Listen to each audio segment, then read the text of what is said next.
নিষিদ্ধ ঘোষিত ছাত্রলীগ নেতাকে ছাত্রদলের সভাপতির পদে নিয়োগে শুরু হয়েছে তীব্র বিতর্ক। তিনি সিরাজগঞ্জের শাহাদাতপুর সরকারি কলেজের সাবেক ছাত্রনেতা সাব্বির হোসেন। একই ব্যক্তির দুই বিপরীত রাজনৈতিক সংগঠনের সম্পৃক্ততা নিয়ে উঠেছে নানা প্রশ্ন।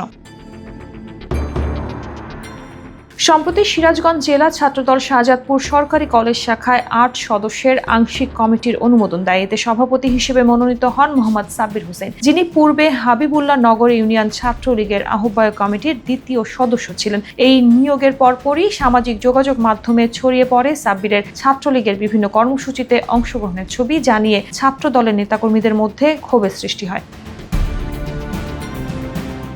সাব্বির হোসেনের নিয়োগের পর উপজেলা বিএনপির সাবেক সভাপতি ইকবাল হোসেন হিরু ও সাবেক সাধারণ সম্পাদক আরিফুজ্জামান আরিফ তাকে ফুল দিয়ে বরণ করেন। এই ঘটনা সামাজিক যোগাযোগ মাধ্যমে ভাইরাল হয়, যেখানে ছাত্রলীগ ও ছাত্রদলের কমিটির প্যাড সহ ছবি ছড়িয়ে পড়ে। অনেকেই প্রশ্ন তুলেছেন, একজন ব্যক্তি কিভাবে দুই বিপরীত রাজনৈতিক সংগঠনে সক্রিয় থাকতে পারেন।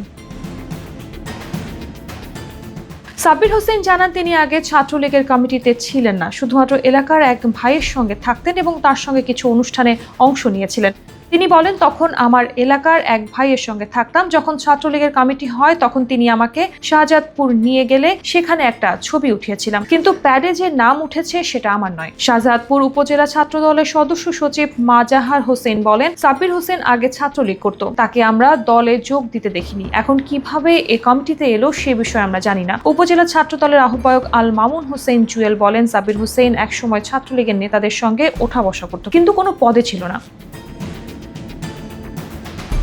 এই ঘটনা ছাত্রদলের অভ্যন্তরে নেতৃত্ব নির্বাচনের প্রক্রিয়া ও স্বচ্ছতা নিয়ে প্রশ্ন তুলেছে।